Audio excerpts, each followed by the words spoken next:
everyone! Welcome back again to my channel.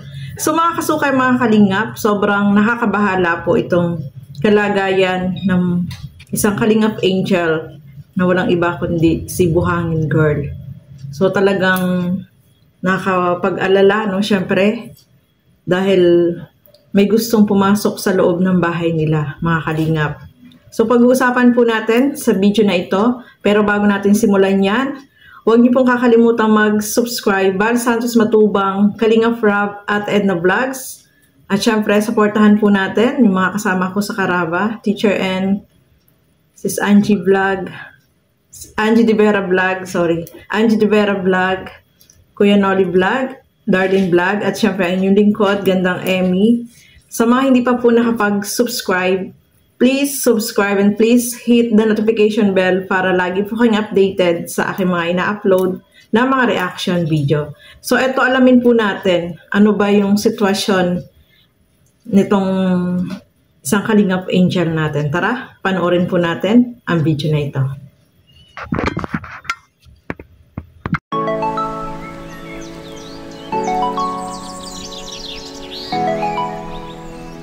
Sabi mo dito, nakaakyat dito pala ikaw sinisilip. Nakaakyat na po dito. Nakaakyat na, pasok na. Kaya talagang pumasok dyan. Ang laki oh. Hindi siya biro and hindi na siya takot. Hindi siya takot. Kasi taga dito lang yun. Taga dito lang. Alam niya yung pasikot-sikot, alam niya yung ano daan. Babalik-balikan eh. Alam niya, kilala niya kayo sa tingin ko. Alam niya kung hindi siya takot dito eh. Binabalik-balikan eh. Para manyakis. Oo, parang may sakit, parang sexual. Gusto niya, ano, may, hindi ako sabihin, Sexual addict yun. Oo, Parang addict. Kaya pag gagabi po, di pa tayo makatulog ng maayos. Dapat nag-report yan sa sa barangay.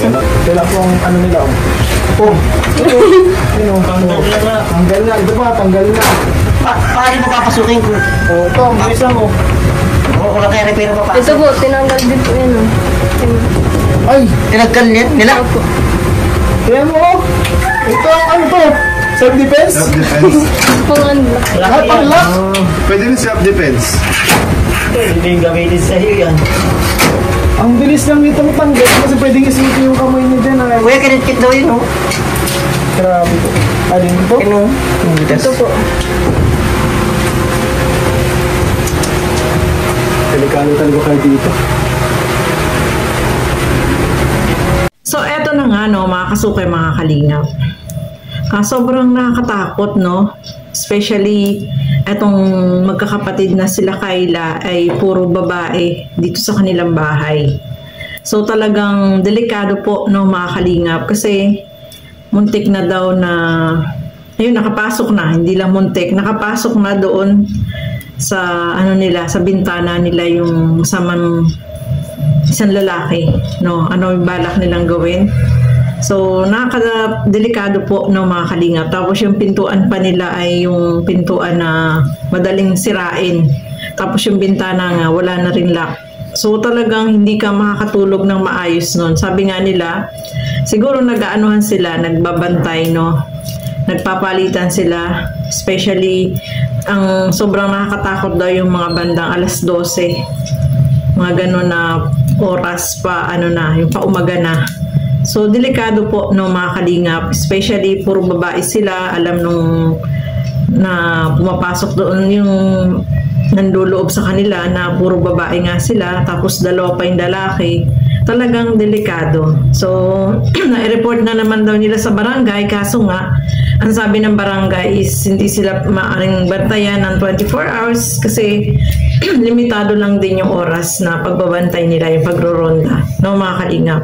So, mas maganda siguro kapag mga ganyan, no, pwede silang yung bintana nila is ipaayos, no, mapaayos, malagyan ng lock para hindi naman sila masyadong kakabahan na mapapasok, yung hindi talaga mabubuksan yung bintana at saka yung ano nila, yung pintuan po nila, no, mga kalingap. Sana magawan nyo ng action para hindi sila talaga nag-aalala. Kasi nakakatakot po kapag gano'n, no? Hindi ka talaga makakatulog ng maayos. Sabi nga ni Kayla, nakita niya yung lalaki na nakaakyat na dun sa bintana nila. Parang hindi daw siya makagalaw. So, gano'n talaga. Natakot ka syempre kapag gano'n.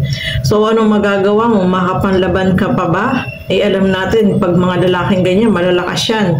Eh, sila puro babae. So, nakakatakot po, no, mga kalingap. Kaya kailangan talaga maliwanag yung ilaw nila dun sa labas o kaya meron silang aso na alam nila kapag tumahol yun, may tao, no, mga kalingap. Ganoon naman pag yung aso ay may alaga kang aso, tatahol talaga yan pag may nakita silang ibang tao.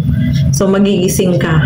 So, ayan, sobrang nakakatakot po yun, no, mga kalingap, kasi hindi ka makakatulog ng maayos, tapos nag-aalala ka, mamaya biglang may papasok dyan sa loob ng bahay nyo, at baka kung anong gawin sa inyo, talagang sobrang nakakaba, no, mga kalingap. Kaya sana ayusin nila yung sa bintana at saka yung pintuan para may lock, malagyan ng lock, para hindi naman sila kakaba-kaba na biglang mapasok yung loob ng bahay talaga nila. Kaya ingat-ingat na lang, no, mga kalingap.